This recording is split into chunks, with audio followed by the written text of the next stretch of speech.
ഈമാൻ വേണ്ടേ പ്രിയപ്പെട്ടവരെ?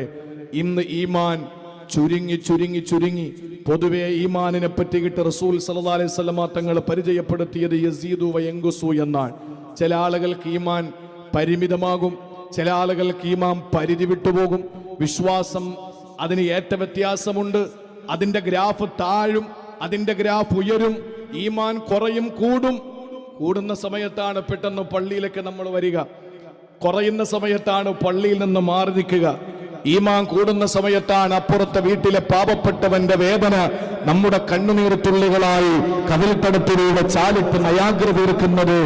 അതേസമയം തൊട്ട് കുടുംബത്തിൽപ്പെട്ടവൻ പട്ടിണി കിടന്നാൽ പോലും നമ്മുടെ മനസ്സലിഞ്ഞു പോകാതെ, നമ്മുടെ ഹൃദയത്തിൽ യാതൊരു അലിവുമില്ലാതെ, പാവപ്പെട്ടവന്റെ വിശപ്പോ അവന്റെ വേദനയോ കാണാതെ സ്വന്തം കാര്യം നോക്കി നടക്കുന്നത് ഈമാൻ ചുരുങ്ങിപ്പോകുമ്പോഴാണ്.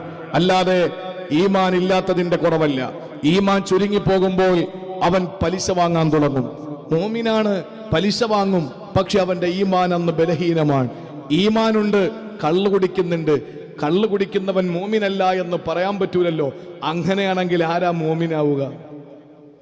കള്ളു കുടിക്കാത്തവരാണ് മാത്രമാണ് മോമിനെങ്കിൽ ഈ ലോകത്ത് എത്ര വിശ്വാസികൾ കാണും?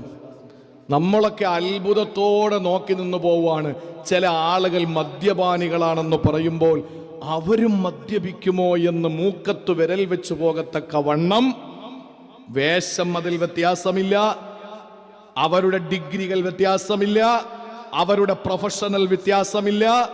ആ നിലയിൽ ഇന്ന് തീക്കട്ട ഉറുമ്പരിക്കുമെന്ന് പറഞ്ഞതുപോലെ ചങ്ങലയ്ക്ക് ഭ്രാന്ത് വന്നാൽ എന്ത് ചെയ്യും? ഭ്രാന്ത് വന്നവനെ ചങ്ങലക്കിടാം. ചങ്ങലക്കൂടെ ഭ്രാന്ത് വന്നാലോ? അൽ ആഖിലു തക്ഫീഹിൽ ഇഷാറ, ബുദ്ധിമാന് സൂചന മതിയാകും.